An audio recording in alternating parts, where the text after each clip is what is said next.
don't even know where to start. Today I'm doing something new and it's stressing me out. I'm trying a new position. So this is actually interesting. I'm so sorry, I didn't even introduce myself. Hi guys. It's Fadamo. Um did you miss me? This was actually meant to be like the initial way that I would be recording the podcast. Like initially when I was doing the test, it was supposed to be this way. And then I wanted something more personal, and then that became a different setup that I used, right? Like with my big teddy bear with Teddy, with Biggie.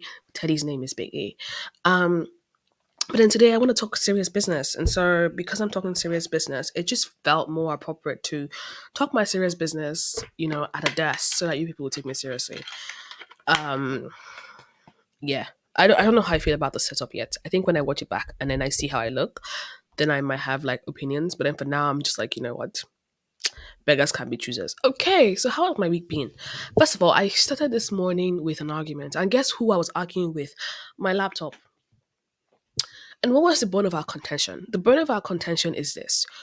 You are you are old enough to when your battery is low to stand up and charge yourself.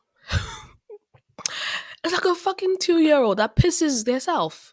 I feel like devices at a certain age should be able to get up in the middle of the night and charge yourself. Not that you just wait in the morning dead like that, like I'm your servant. Eh? You just wait there, like you lie there dead, like an insect, waiting for me to wake up, knowing I want to use you when I wake up, and you will be dead, lying there dead. How dare you? Anyway, we solved the arguments very quickly when I realized I had to charge my laptop to be able to use it. Nonetheless, point case in point stands. This week has been such an interesting week for me. So I will start with a lot of things. Like I'll start with the most recent, and I'll go to like something that happened. Like this week, just said hello, hi, yeah, and I'm just like I've just arrived. I've just arrived. Like nothing, not even trying to like, no lube, nothing. Just straight. I'm like I've just arrived. I've just arrived. Um. So yeah, I Arcane Act 2 came out. Arcane season 2 came out in general. Um and I remember my friend texting me in the morning because we are both Arcane fans. I literally have an Arcane tattoo. And then he goes, Moyo, Arcane season 2. I'm like, I'm up. I'm sat. I'm awake. I have a reason to live. I no longer want to kill myself. Like I know that you people will destroy my emotional sanity, but you know what? It's fine. And destroy my emotional sanity, they did. I finished Act 2 yesterday, and I was crying. I was in fucking tears. I was in shambles. I was like, you've done it again. You have done it again. Constantly raising the bar for us. They looked at me and they said, we will give you good animation. We will give you intense action. We will give you bisexual tension. But we will shatter your emotional resilience. I said, you can send. when I tell you, when I tell you, I'm not gonna give any spoilers because I'm not that kind of babe. But like, yeah, I'm not okay. I'm not okay. Anyways, so there's that. There's no arguments there. Arcane is one of the most well done animated series in the entire history of history. Like even the budget itself, it's you can tell that the people who did the animation care about animation and care about details, and like you can tell it was done by a gaming studio. Like you can just tell. Um, and then that comes to my last point. If you just look to the left of me, what is this? Oh, it's heavy. It's heavy. It's heavy. It's heavy. I won an award. I won a fucking award. So I need you to bear in mind that you are talking to an award winning designer. Yes. I won an award. I looked fucking sexy. I looked scrumptious. I looked scrum delicious. I looked super duper fagalistic delicious. You know what I mean? I looked everything. I looked like a million fucking bucks. Actually, a trillion, a zillion, a on infinitillion bucks. I looked fucking amazing, and it was such an amazing night. It was so inspiring, and just seeing a lot of women in tech who are doing such amazing things. In my head, I'm like, Jimasun, we gas step up the levels. But yeah, it was really inspiring. But do you know what's so interesting about this? Because this really just ties back into what I'm talking today, and that's why I said I'm in business. I'm I'm in business today. I mean business. And the topic I am talking about today is it's interesting because I just want a tech award, but I'm someone who is disillusioned with tech. I think a part of that is probably why I'm so intentional about my job and how I do my job is because I'm disillusioned with tech. And it's a big part of it is just the fact that we are on this path to overproduction. Like we're literally producing stuff all the fucking time. So I work in design. I'm a designer. I'm a researcher. I'm a product designer, researcher slash problem solver. Whichever one you need me to be at any time, strategist, you name it. Yeah. My biggest problem with design and product creation, yada yada yada, is we keep adding. Like I don't know if you've noticed like when you like lately you have all the software updates and stuff, and sometimes applications will just add something random and you just be like, why did we do this? Like when Apple added an extra camera, and it's like, well, there's this overproduction and this like dick comparing context that happens in tech, where it just seems like tech is tech startup culture, the tech scene in general, the tech space is on a path of overproduction and over just improving optimization to no fucking end, and even aside that because aside just even how we produce technology now just being so much, the kind of content is so much content. Like, I mean, I don't have to tell anyone this. Like, you go on social media, you go on everything. Like, literally, I was telling someone one time, I was like, I have to step away from social media because in 15 minutes, I have seen 100 people. I have heard over 100 people. I have heard over 100 opinions. I have, of which I have no context. I have no association. I have nothing. And the thing is, the brain, if you can't, especially if your brain is not like very present, you can't decipher what's real from what's not real. You're just taking all the information. Your brain is just consuming and consuming and consuming and consuming.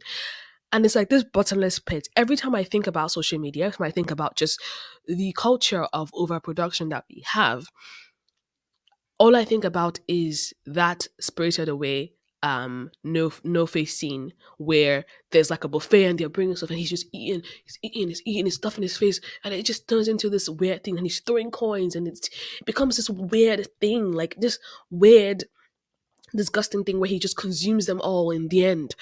And it's like because we're producing so much, it's led to a pattern of overconsumption. If there is overproduction, the masses are just going to adapt, and we're going to have this pattern of overconsumption, and then it reinforces a cycle because again, because people are consuming more, then they need to produce more because like basically what it is. And if you think about, for example, the attention span thing, they said people have an advent the attention span is reducing. Now we have an average attention span of like 6 seconds.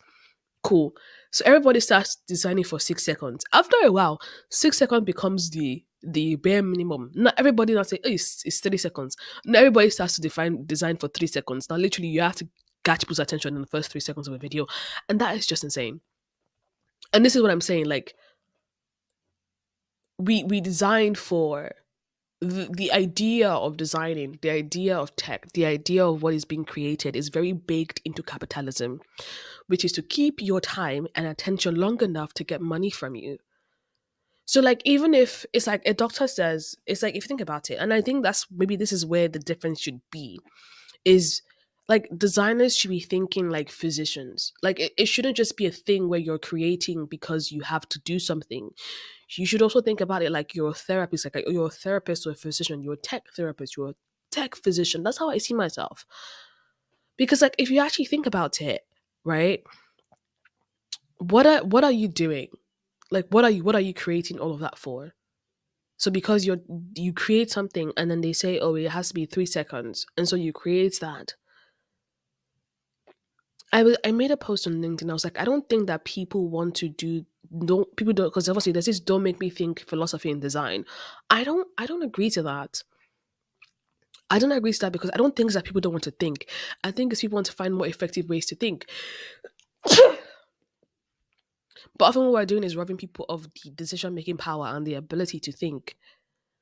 So a lot of times I'm like, it's not that people want to think, it's that people want to think effectively. And the way that we phrase things is very, very, very important. I feel like don't make me think reinforces the capitalistic thing that I'm talking about. That companies actually don't want you to think. They want you to make decisions on impulse. They want you to make decisions on impulse.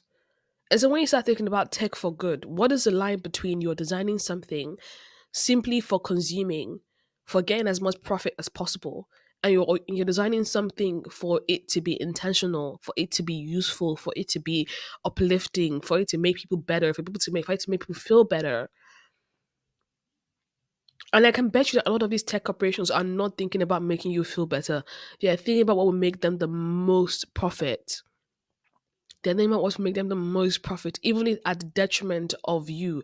And I need to remind people that on social media, you are not the customer. On any open source application that you're using, right? Like you might be a user, but you're not the customer. You are the product. Your number, your metrics is what they sell to their own customers who then pay them either for advertising or whatever, or for your data. You are the product. But yeah, like I feel like I diverted off that point a little bit, but the just coming back to the point of overproduction leading to overconsumption, it's very interesting because I've started to think about the idea of covetousness. No, I'm serious. Like I've been thinking about a lot of virtuous things lately. One of them is covetousness, the other one is patience. And I think that's what it is. That's what I've realized that in this age of social, everything is online and everything is available is one, people lack patience. Two, people are very covetous, including myself. Like I be catching myself having some really interesting moments of covetousness, and that's why I had to highlight. I'm like, that is covetousness.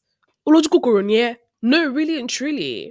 Not in a bad way, but just more like acknowledging it. Like, it's not a bad thing for me to acknowledge when I know when I see myself being covetous. Because I think it's good to realize things like that. And I think that's why, like, I think a reason why this whole covetousness thing is happening and like the lack of patience is that I think we no longer like appreciate the reality of things. We are so used to consuming concepts and simulations. And we forget that reality is not a concept. Like the concept of something is not the experience of it.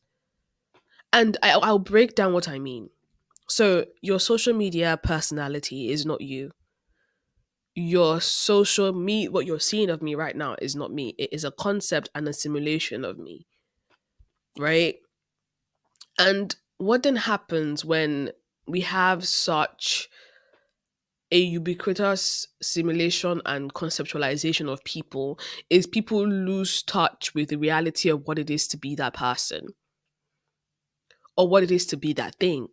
So for example, the conceptualization or simulation of someone's voice is not the same as experiencing the reality of it. And we know this, whether it's through people faking their voices or people actually being better in life. Like I went to a concert where the artists are so much better in life, in real life, that I couldn't listen to their song again on Spotify after that. I was like, there's no way.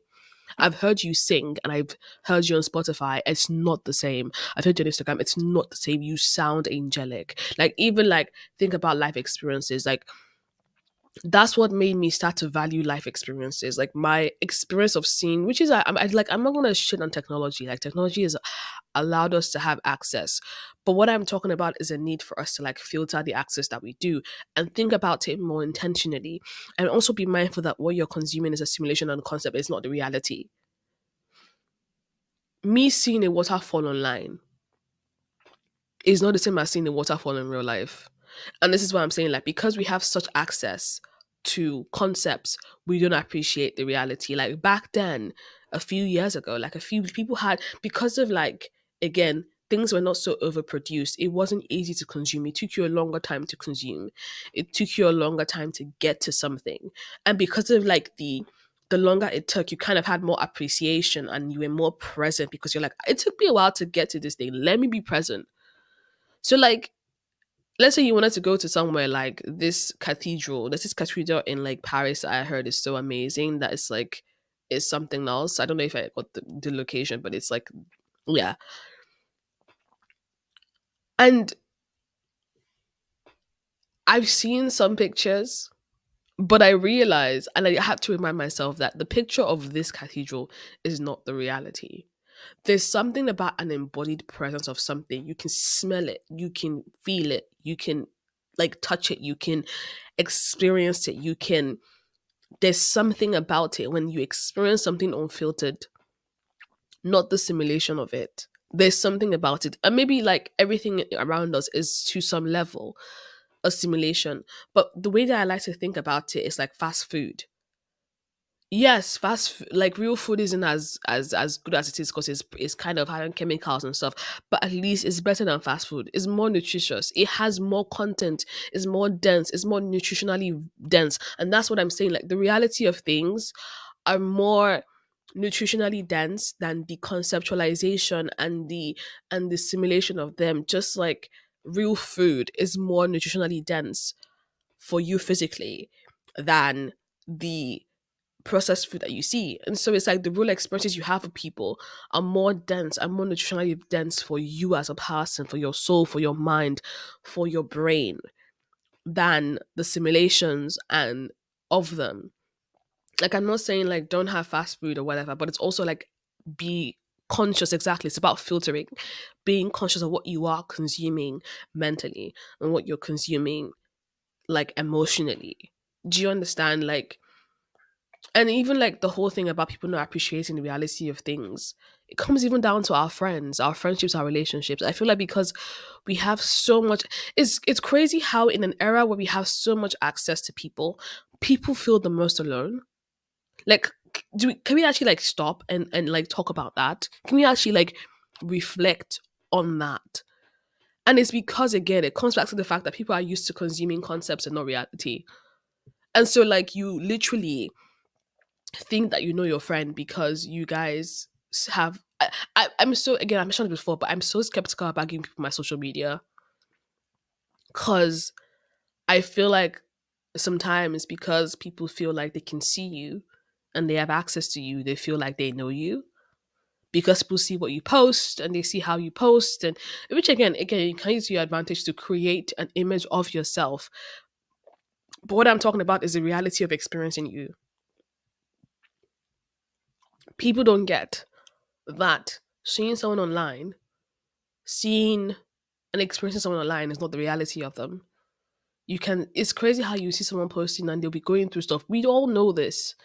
But it's also you have no idea what someone is like in real life. Maybe they're even funnier or they're more quiet. Like I've had times when I've gone out with people and they'll be like, come on, dance, shake yourself. Oh my God.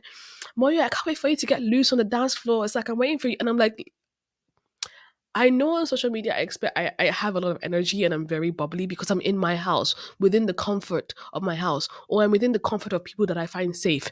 I'm generally introverted in public because people have that experience of me, that concept of me on social media, which is fine. They think that is the reality of me, and sometimes it's very uncomfortable when people come and like, come on, dance, come on, and I'm just like, what do I look like an entertainer? Like I look like a monkey, like dance monkey, the fuck? But again, I understand why, but still, it's like This person isn't being present to actually experience what I'm like. They already have something that they think I am. And I guess we all do that. We all do like mental biases of people, right? Again, I'm just highlighting what that looks like. Another thing that where this happens is with celebrities. Because we consume celebrity lives, we assume we know the reality of who they are or what they are. And we hear surprising things about them. But also we can be very inhumane. I was watching Meg's documentary yesterday, and I was like, she said something. She's like, to you people, this is just happening, but this is my real life. Like to us, it's a concept. Is something happening? Is gist? It's a concept. Is happening? Is a simulation of something? This is somebody's real life. This was her real life. This was her reality. This was her reality, not a concept,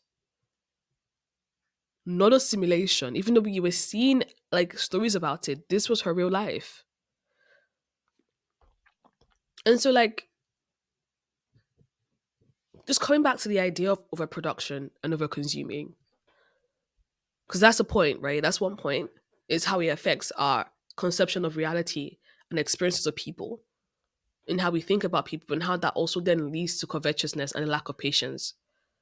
I feel like the lack of patience part is the fact that because we can see things so instantly, we forget what the process, or what, again, we don't know what the reality of what the process of building that looks like. Arcane took 3 years, and I was very happy. It took 3 years to make. Yesterday, I was reading a comic called City of Blank, and this person had the first idea for this comic in 2007. And I was so happy that the person put like the initial sketching in 2007, because I'm like, I'm so happy that I can see that this was a process.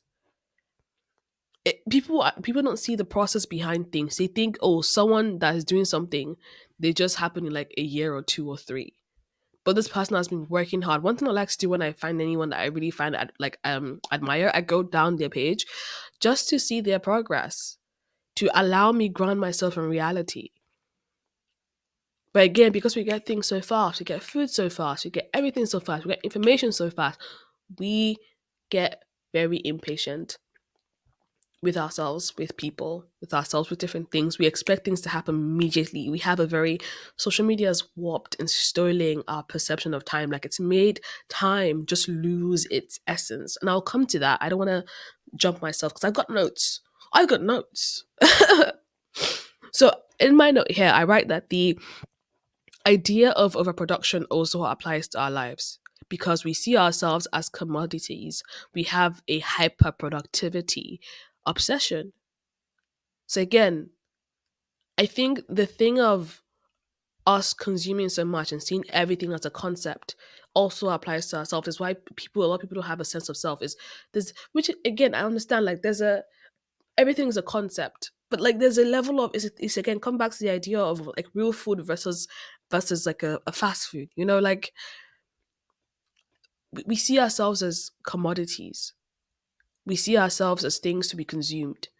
And again, it's, I don't think it's devoid of us doing this to ourselves. I think society is structured in that way, where that is the fact that you are measured by how many followers you have, or how many likes you have, or how many shares you have, or having to prove yourself to a company.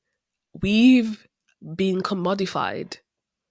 We've been turned into concepts. And again, it's just learning to filter and step away from that, because we've been turned into commodities and concepts. We have this hyper productivity thing. I want to keep improving myself.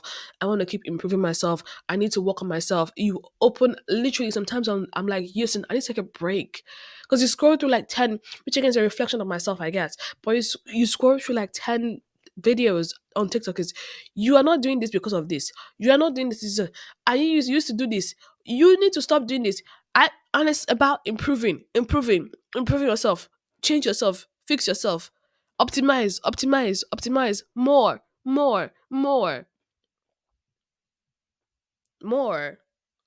And what's happening is we're not even taking the moment in. We're not stopping in like where we are right now and just like, I don't need to fix myself. I don't need to be anywhere. I don't need to do anything. I don't need to improve anything. And so everything just feels empty. And I remember I was telling you guys, I think in like my last episode, or like last two episodes, but how I feel like I just keep chasing more. And I think I figured it out. I finally figured it out. I figured it out because I was thinking about it for so long, and I was meditating about it, and I was just trying to figure out, like, understand it. My chasing for more is from covetousness, and my inability sometimes to stay in the moment and just take the moment in without wanting to optimize myself so that people can feel proud of me or some concept of me without actually experiencing me as a human being. So I feel like I've been writing what I plan to do in the next year. So I like to do that. I wrote for this year. I started doing this year actually. And then since then, I actually kind of enjoy that. And I think in 2025, I want to slow down. I don't know what that looks like, but I want to slow down. I want to be present. I want to have nowhere to go, nowhere to be, to just take it all in. Because again, we think about life in such small scales. Because again, we have so much access to things.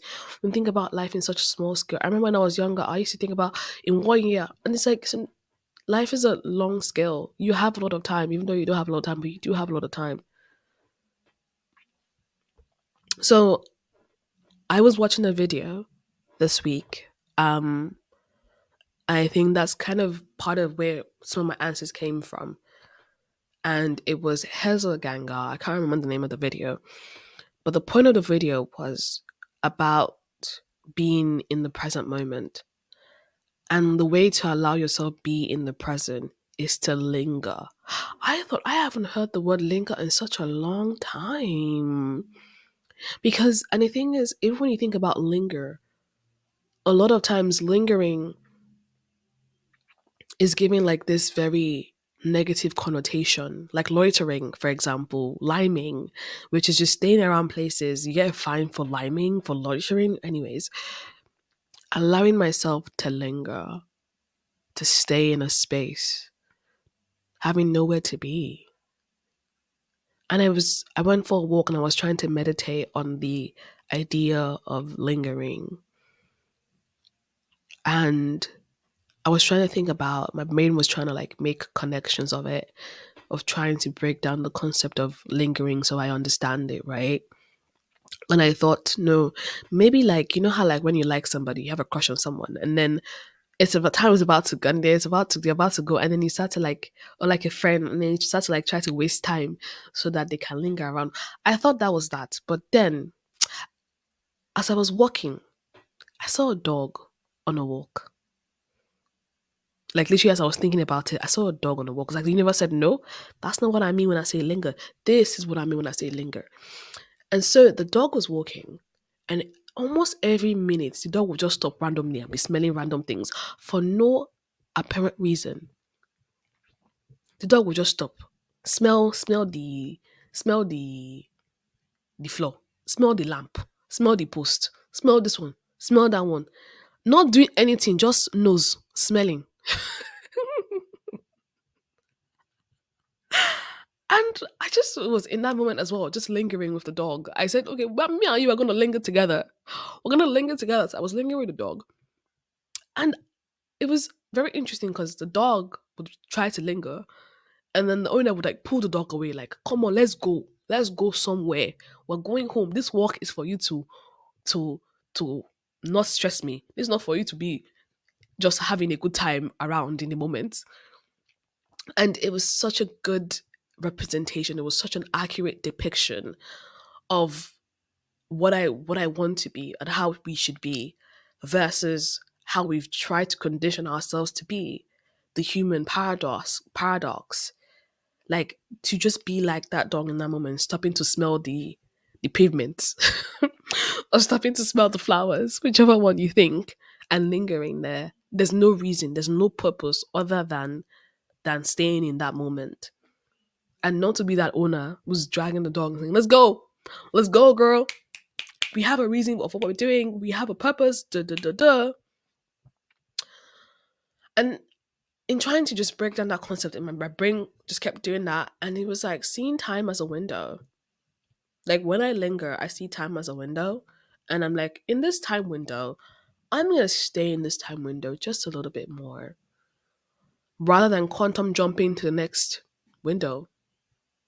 Allow myself to just be, to just linger, to just stay present in this now, in these emotions, in these feelings, whether it's positive or negative, to just allow myself to be there,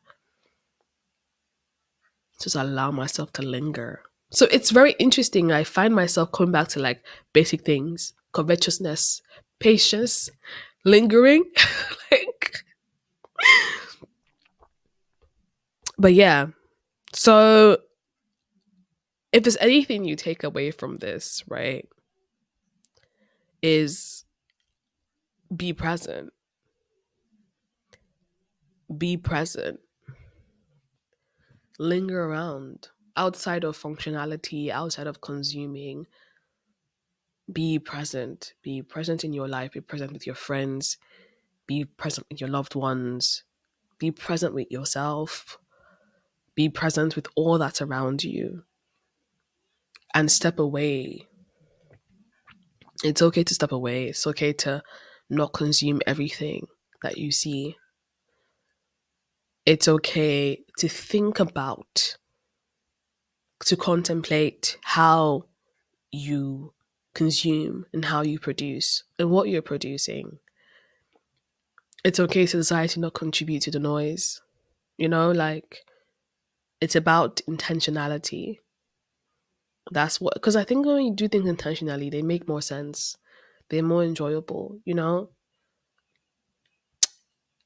So yeah, and even just coming back to me winning an award, I am grateful. I'm very grateful. I'm very appreciative of what this award means, of the work that I did to get here. And I'm gonna allow myself linger in that moment for a little bit. Just enjoy that and keep being persistent with the work that I'm doing. So yeah, I'm still gonna wish you, as always, a thunderous booty shaking, because if you don't shake your yash, if you don't shake your yash, honestly, for me personally, if I don't shake my yash, I feel Chris, I feel immense. I'm not even kidding. Like, I need to dance and shake my ass at least once a week to feel like, yeah, that's me. That's me. That's me right there. So, yeah, think about people outside their functionality. Like, think about friendships outside of their functionality. Think about dance outside of functionality. Like, think about things outside of functionality. Think about food outside of functionality. Think about things as beyond concepts and objects. Think about them as real, as experiences, as things to be experienced, just like you're an experience. Things are experiences. And yeah, I don't know how we feel about the new background, but when we watch the video, we will decide. This has been a very long, not long episode. I mean, it's just like 30 something minutes, but yeah. Thank you for giving me your time. I appreciate you. And I send you love and a big booty clap. Bye.